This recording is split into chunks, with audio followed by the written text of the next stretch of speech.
or a Callista in a team fight and render them relatively useless. Or even a Sejuani that overextends, you know? Pyosik sometimes has a propensity to do that. It's not going to be enough, so Shu just kind of laughs at him and runs away. Career is going to get hands shook, and a 3-man root comes in from Smash now as Pyosik. Yeah, the flash after the fact always feels bad. That's first blood given over to Smash already. Playmakers from the jungle can be. Interesting Rise rotation up to the top lane. Yeah, this is the Faker. And they're going to just go for it under the turret, looking for the knockback. And there it is. Equalizer comes down. No flash available as he used it to try to take down Siu earlier. The burn is there, but it's not enough.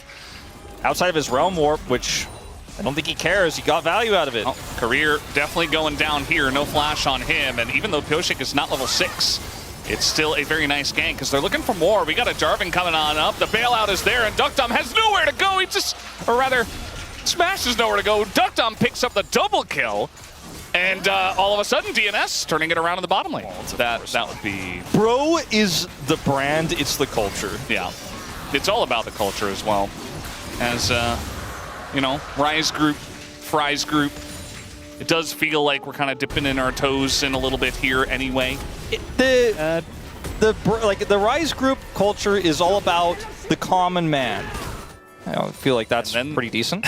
And then there's Oceans. Now we don't talk. No, that one's not. That's not good for anybody. I just thought maybe I'd bring it up. You know, I know we don't like to talk about it, but Ocean Soul does exist. Lucid going in. He's up a level. Pyosik kind of half health, and now Duckdom. They're just going to go all in onto Lucid, it looks like, and try to play around that. Massive value on the Wild Growth, but again, no real follow-up. Duckdom, very awkward spot for him. No ults. They're just going to have to go forward. That's what this comp does, and now Showmaker has to flash the wall as the pressure is there. Occasion. We love to poke fun at his garlic comments and all that. You know, this is a pretty awkward spot for Dplus, so they're a little bit out of time, and I think this might just be the double. However, just walk forward and press D. As a secondary smite here, I think it's just a no-go. Although Lucid has stolen objectives before.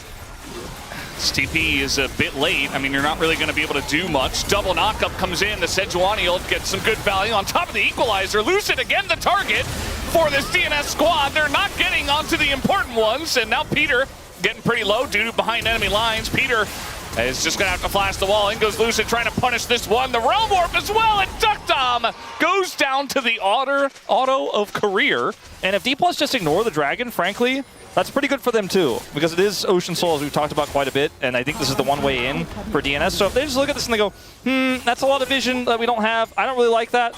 I'm just going to say no. Trust the majority of our teams to make complicated macro calls, to be completely frank.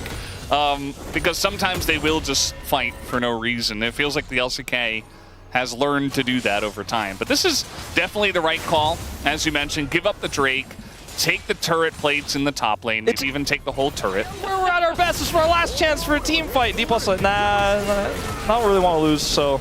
Trying to go all out on a Dudu under the turret, but now we have a Rise on the way, and that turret is not very long for this world. Dudu trying to hold on to his turret. As you see that DNS are trying to get something in mid lane for this. Dudu is buying quite a lot of time, but he will not live. Doesn't look like he'll be taking out Siu either, so down he goes to Showmaker, but DNS did get the mid-tier 1. It was a good decisive call to push for the turret there. Sold out. Yeah, this comp is actually literally out of stock after this game. Yeah. Because it's Fearless. True. So, yeah, just once per best of 5. Out of season? Yeah. Okay, Duckdom, hold on. He says, actually, they could be played through the early spring. Eventually. Eventually, as Engage Renata strikes again. And now Pyosik is coming on up here. And she will go down. And that is a shutdown for Duckdom. Actually, a nice, healthy amount of gold. And Dudu can come in here and clear this wave. Doesn't this feel kind of familiar, though, to last game where we spend everyone to kill someone who takes forever to die, and then Dplus get all the turrets on the other side of the map? Yeah, I do remember that happening. Just going to ult in as Closer, doing an insane amount of damage. Takes out Smash, who just neglects the ability for Closer to do that. And maybe a Baron? Yeah, it's absolutely I can tell you Baron. what. I think Closer was not afraid of Smash, you know? I was a little afraid of Smash. I thought DNS fans need to be afraid. Closer said, no, that's no problem. I killed that guy. Q3, ult him, he's dead. Baron's dead. Okay, maybe a little bit too long on the side lane there. Lane. Yeah, it's gonna try to go for a singular Ocean Drake. Sometimes can be the bane of many a team here in the LCK. Dudu's angle. Dudu's got a fantastic equalizer and a catch! Once again, he gets smashed, but this time Smash lives for a very long period of time. He's extremely low. Duckdom wants to take him out, and the bailout does not get the value, but Smash is out of the fight. This Casante doing quite a lot of work, though, on the right side. Dudu, full health, though, and it looks like Dplus will have to back away from this one. As maybe DNS just get the dragon after all of that crazy chaos. Chaos, a near dominant fight for the side of DNS. It's a trade down in kills, but a trade up in health bars, and they are going to grab this dragon. Lucid not willing to go for a, flag and drag steal to flash out. Not worth it for the Ocean Soul. 33 HP lives. Watch it again. Son. While Growth comes out, cleanses out, he flashes. Kites back, 33 there, heals up a little bit, and he's like, you can't reach, has his caliber out. Yeah. Trying to make a play here on a Duckdom. Renata Glass is there, looking for the bailout, not going to get it. Wild Growth too good. Dudu in a lot of trouble himself, goes golden, but eventually will die. Showmaker picks up the kill.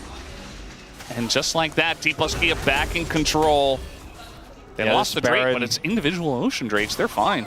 This Baron is, or was, quite a weak one. It's a, Callisto picks up Terminus third, which I think does make a lot of sense, but it means that she doesn't have any survivability. Cannot actually live through the big burst damage when caught in situations like that. So they got the steal away on those last few plays and sides and on the Baron, but now Dudu, let's see. When have we seen this before? They have been punishing this Rumble so much. First pick Rumble. Have the Trinket spot this. And Smash is going to be able to use this to hold up. All right, Peter kind of frontlining, and Dudu might just be the guy who gets punished for it as the Realm Warp gets everybody on top of this. Even the knockup into the Wild Growth, and the front line of DNS is just getting shredded already. And then Callista needs to have control over objectives, needs to have a massive lead to do anything here. Like, it's like, okay, we lost our Rumble, he did a little bit of damage. What can we do to stop Baron? In truth, the best way, the best damage you can get is that Renata ultimate having them hit each other for a second. And you don't want to waste that, by the way, that was a joke. So they just have to give it up. They have to say no. Maybe he would just waste it and then get flashed away from. Callista on the objective, and Lucid can't really get in. It's going to go down to the side of Pyosik. We got TP coming in here as well. Pyosik in the front line. Cleanse out from Smash. He did absorb that ultimate from Pyosik. Value there, but we'll have to wait and see. Rival Baron power play does come in. Oh, he's going to catch him once again, but this time the Wild Growth comes in and he just dies. Meanwhile, Career also elects to just die. He has the hero play. And he kind of missed the wave, though, so it was like, He's playing it very safely. He could tell that he's under a lot of pressure and that he's kind of the free food in this game, so. He just needs to buy time, because on the other side of the map, we're seeing some leeway here. Like, they're not going to give it to him. That was close. So close to Smash, who has Cleanse, and Mikhail's. But still, looking for Smash, and Closer is going to hit it, but again, eventually, the Wild Growth comes in, the follow-up is not there. The Cataclysm actually making a lot of room as Duckdom is frontlining, doing a good job. Siu very separated from the team. He is going to find Duckdom here, but Duckdom just flashes away, and the front line, though, of DNS is gone as Dudu goes in, gets actually a lot of value, but with Duckdom off of the game, it just means that they have enough, and Smash, he got away from so many of the threats, and he will survive until the very end of this fight. Picks up the triple kill, 15,000 damage in the fight. 15,000 damage in a single team fight. Level 18, 11, 2, and 3. Expiration date acquired. Yeah. He knows how to read the back of that milk carton. Didn't panic cleanse Pyosik's ultimate. Didn't mess up anything. And even though the Yone ultimate found the angle, Career was ready to press R. We talked about the Lulu value long ago in draft. And Career He certainly made good use of it. He did not have the greatest wild growth on Jarvan in that earlier Dragon fight. These were some of the best highlights from today's matchup. Which moment was your favorite? Let me know in the comment section below. This is OP, and I'll see you tomorrow. Take care.